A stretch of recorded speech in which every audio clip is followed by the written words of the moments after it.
The cell is structural and functional unit of body. अब भाई ये स्ट्रक्चरल क्या होता है और ये फंक्शनल क्या होता है?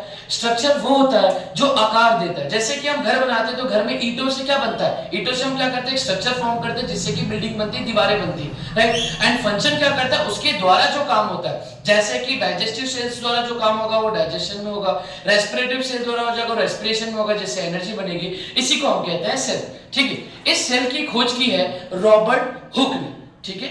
एक साइंटिस्ट है जिनका नाम क्या है? Robert Hooke. इन्होंने 1665 में इस सेल की खोज की थी। एक्चुअली इन्होंने अपनी एक किताब लिखा था जिसका नाम था माइक्रोग्राफिया।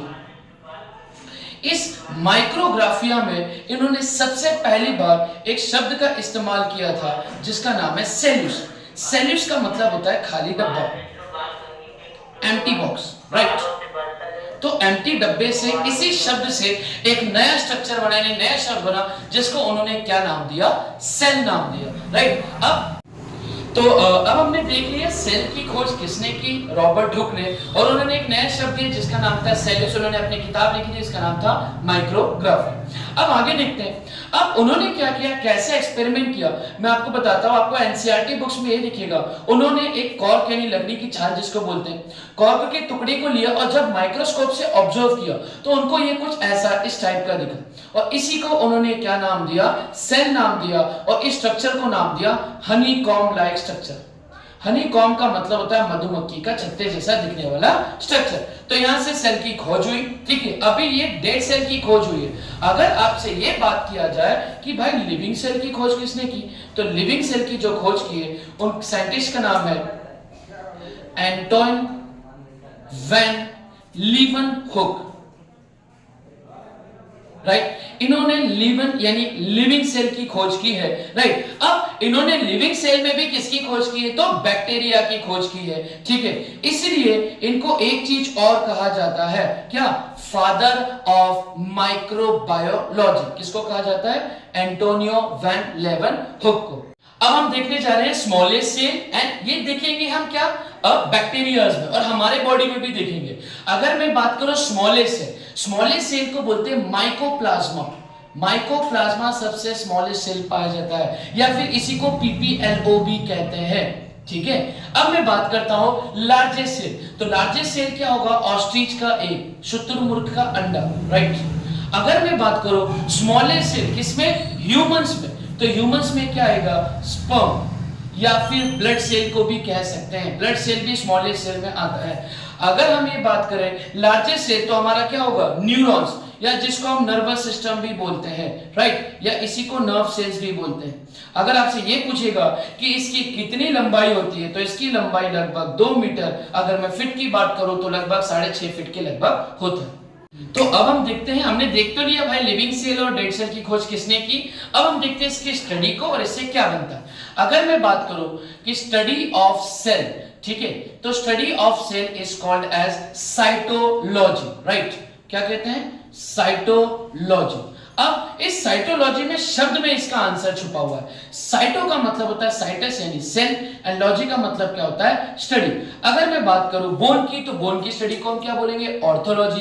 तीत की स्टडी को क्या कहेंगे? ओडोंटो। ओडोंटो मतलब तीत, लॉजी का मतलब स्टडी। उसी तरह study of cell is called cytology. Logy मतलब स्टडी, साइटो का मतलब सेल। अब देखिए सेल से बनता क्या? सबसे पहले बात करता हूं सेल, कोशिकाएं जिसको बोलते हैं। सेल से क्या बनता है? टिश्यू। और हमारे बॉडी का सबसे largest tissue skeletal tissue, right. अब इस स्केलेटल टिश्यू से क्या बना? ऑर्गन। ऑर्गन जैसे कि आपका दिल, लीवर, कान, फेफड़े, लंग्स, 78 ऑर्गन्स हमारे बॉडी में पाए जाते हैं। अगर आपसे ये पूछेगा सबसे बड़ा ऑर्गन क्या है, तो स्किन आएगा आपका, राइट। और इन्हीं ऑर्गन द्वारा जो काम होता है इसको हम क्या कहते हैं? Organ system. जैसे कि हार्ट द्वारा रेस्पिरेशन भी हो रहा है, ब्लड का ट्रांसपोर्टेशन भी हो रहा है, लंग्स द्वारा रेस्पिरेशन ब्रीथिंग में काम हो रहा है, स्टमक द्वारा डाइजेशन में काम हो रहा है। इसी को हम क्या कहेंगे? Organ system. चलिए, अभी हमने सेल पढ़ा था। सेल के बारे में जितना भी हमने पढ़ा है उसे थोड़ा सा रिवाइज कर लेते हैं क्वेश्चंस को देखकर, ठीक है। अब देखते हैं साइटो। अब देखो study of cell called as, हमने देखा था लॉजी का मतलब क्या होता है? Study, right. अब यहाँ पे साइटो लगा। साइटो का मतलब क्या था? सेल। इसका मतलब सेल की स्टडी को क्या कहते हैं? साइटोलॉजी। ओडोंटो मैंने आपको बताया था, ओडोंटो का मतलब होता है दांत यानी तीत की स्टडी। हेमेटो, हेमेटो का मतलब लीवर, जो लीवर की स्टडी है हेमेटोलॉजी। और ऑर्थो, ऑर्थो का मतलब होता है बोन, यानी जो हड्डी की स्टडी को क्या कहेंगे, ऑर्थोलॉजी। अब हम देखते हैं what is who is the father of dead cell. अब देखिए अब बात करते हैं लिवेनो, इन्होंने भी सेल की खोज की, पर कौन सा, लिविंग सेल, इसलिए इनको फादर ऑफ माइक्रोबायोलॉजी भी कहते हैं। इहंतो वो व्यक्ति जिन्होंने ईसीजी, जो हार्ट को नापने के लिए यूज किया जाता है, इलेक्ट्रोकार्डियोग्राफी, उसकी खोज की।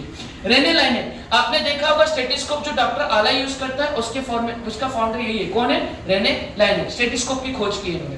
तो बच क्या गया हमारा ऑप्शन, रॉबर्ट हू, इन्होंने ही क्या की है, डेड सेल की खोज। अगर लिविंग सेल होता तो आपको लेवनहू का नाम लेना पड़ता। अब हम देखते हैं लार्जेस्ट एक्सटर्नल ऑर्गन, तो लार्जेस्ट एक्सटर्नल लीवर इंटरनल होता है, फीमर शरीर की सबसे बड़ी हड्डी, स्टमक ये हमारा पेट, HCl, पेप्सिन और म्यूकस होता है। तो आंसर क्या हो गया, स्किन, हमने इसको पढ़ा भी है। टोटल नंबर ऑफ ऑर्गन, ये आपको कमेंट में बताना है इसका आंसर क्या होगा। सो स्टार्ट करते हैं, हमने सेल के बारे में पढ़ लिया, उसमें कुछ क्वेश्चंस करते हैं जिससे रिवीजन हो जाए।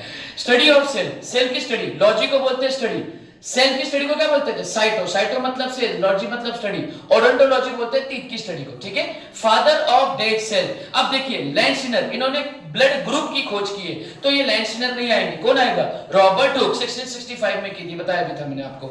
स्मॉलेस्ट सेल किसमें, ह्यूमन बींग्स में, क्या था, स्पर्म, स्टमक नहीं था।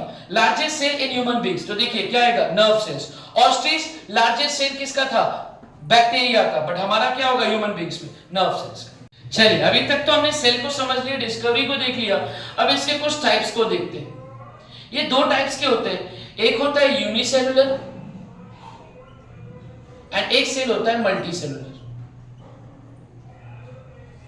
यूनि का मतलब सिंगल एंड सेलुलर का मतलब सेल, तो जिसमें कितने सिंगल, जो किसका बना हो, सिर्फ सिंगल सेल का बना हो। मल्टी का मतलब बहुत सारे, जो multiple, more than one cell, इसको क्या कहेंगे, मल्टी सेलुलर। अब यूनिसेलुलर के अगर आपसे कोई पूछेगा एग्जांपल्स क्या हो जाएंगे, तो आप बताएंगे अमीबा, पैरामीशियम, ठीक है, ये सब अब इसके हो जाएंगे। अमीबा आपने देखा होगा अनलाइक स्ट्रक्चर होता है, जिसके सेंटर में न्यूक्लियस होता है, जो हमारी तरह ऑक्सीजन लेता है और CO2 को छोड़ता है, और जिसके पैर को क्या बोलते हैं, pseudopodia, called as false feet, right, जो फीट है पर फीट का काम नहीं कर रहा है, जो डाइजेशन का काम कर रहा है। बात करते हैं मल्टी सेलुलर, जो एक सेल से ज्यादा बने हो, जैसे कि हम खुद, human beings, dogs, cat, right, ये सब हो जाएगा। ह्यूमन कैसे, देखिए ह्यूमन में एक सेल नहीं, बहुत सारे सेल है। अगर ये बात करें कि हमारे अंदर कितने सेल है, तो हम बताएंगे 10 टू द पावर 13 सेल्स हमारे बॉडी के अंदर मौजूद है। अभी हमने सेल्स देख लिया था यूनिसेलुलर एंड मल्टी। अब और कुछ देखते हैं सेल्स के टाइप्स। एक सेल्स होते हैं प्रोकार्योटिक सेल, राइट, एंड एक सेल्स होते हैं यूकार्योटिक। अब देखिएगा इस शब्द में ही आपको इसका मीनिंग बताता हूं। प्रो का मतलब प्राइमरी या प्रिमिटिव, एंड कार्योटिक का मतलब होता है सेल, मतलब जो सेल अभी डेवलप नहीं हुआ है, इसको हम क्या बोलेंगे, प्रोकार्योटिक। जैसे कि मैं बात करूं, ये मेरा सेल, राइट, सेल के अंदर क्या होता है, साइटोप्लाज्म, यानी साइटोप्लाज्म। इसी साइटोप्लाज्म में आपको क्या मिलेगा, डीएनए, और डीएनए यहां न्यूक्लियस के अंदर नहीं मिलेगा, क्योंकि ये प्राइमरी, ये पूरी तरह डेवलप्ड यानी मैच्योर नहीं हुआ है, राइट। अगर मैं बात करूं यूकार्योटिक के, यू का मतलब क्या होगा, डेवलप, एंड कार्योटिक का मतलब क्या होगा, सेल जो सेल डेवलप्ड हो चुके। जैसे कि मैं बात करूं यूकार्योटिक सेल, ये होता है आपका cell membrane, right. Cell membrane में आपको क्या मिलेगा, साइटोप्लाज्म, एंड इसी साइटोप्लाज्म के अंदर क्या मिलेगा, न्यूक्लियस, राइट, एंड इसी न्यूक्लियस में होता है न्यूक्लियोलस, और उसी के अंदर आपको क्या मिलेगा, डीएनए। इसका मतलब ये डेवलप्ड है, इसलिए इसको हम क्या बोलते हैं, यूकार्योटिक। अब ये मिलता कहां है, तो किसमें मिलेगा, हमारे अंदर, ह्यूमंस में, डॉग्स में, कैट्स में, बड़े बड़े एनिमल्स में, और ये क्या मिलेगा, सिर्फ और सिर्फ आपको छोटे छोटे बैक्टीरिया में, राइट। चलिए अभी तक तो हमने सेल को देख लिया, अब इसके मेजर कंपोनेंट्स को देखते हैं। सबसे पहले जो सेल का बाहरी कवर होता है, इसको हम बोलते हैं सेल मेम्ब्रेन। मेम्ब्रेन का मतलब होता है कवच, या इसी को हम प्लाज्मा मेम्ब्रेन के नाम से भी जानते हैं। ये एक लिविंग होता है, इसके बारे में मैं आपको अगली क्लास में बता दूंगा। इसके अंदर एक लिक्विड भरा होता है जिसको हम बोलते हैं साइटोप्लाज्म, राइट।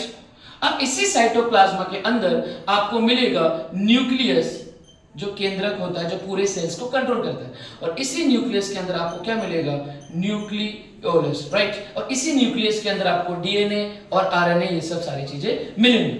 अब अगली क्लास में हम देखेंगे प्लांट सेल, एनिमल सेल दोनों में क्या क्या मिलता है।